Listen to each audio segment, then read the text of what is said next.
কি গো দিদি, তুমি আজকে আবার আমাদের বাড়িতে রঙ্গোলি করছো কেন?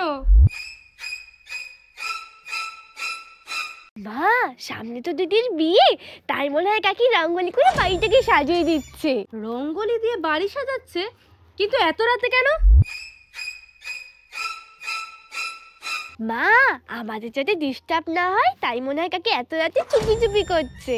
ও, তা রঙ্গোলিতে তো সবাই প্রদীপ দেয়, প্রদীপ না দিয়ে তুমি মোমবাতি দিয়েছো কেন?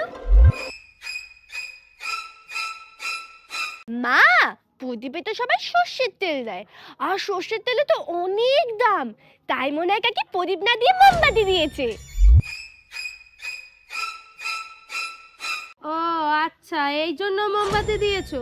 তা রঙ্গোলিতে দেওয়ার জন্য আর কিছু লাগবে টাকবে নাকি? তোমার মেয়ে মাথার চুল। চুল?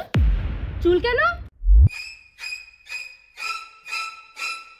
মা, দিদির তো খুব হেয়ার ফল হয়, এই রঙ্গোলিতে চুল দিলে হয়তো দিদির আর বিয়ের আগে হেয়ার ফল হবে না।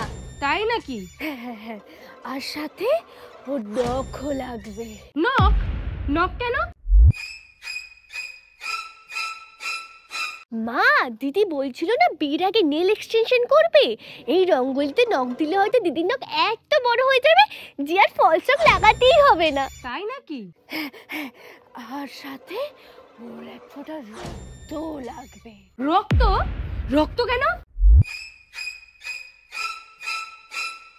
হ্যাঁ, এইবার মনে পড়েছে, রক্ত পরিষ্কার হলে স্কিন এমনি গ্লো করবে। আর রঙ্গোলিতে রক্ত দিলে টাকা শ্রদ্ধা করে পার্লারে গিয়ে আর ফেসিয়াল করতে হবে না।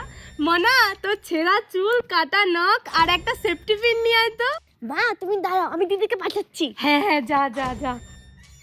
এ নাও মা। দে। এই নাও দিদি।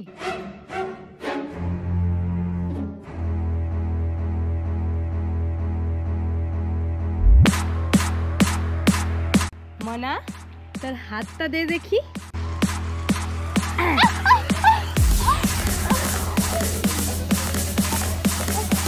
দিদি, তুমি তাহলে মন দিয়ে রঙ্গোলিটা করো, আমরা একটু গিয়ে ঘুমাই। চল মনা, চ চ চ।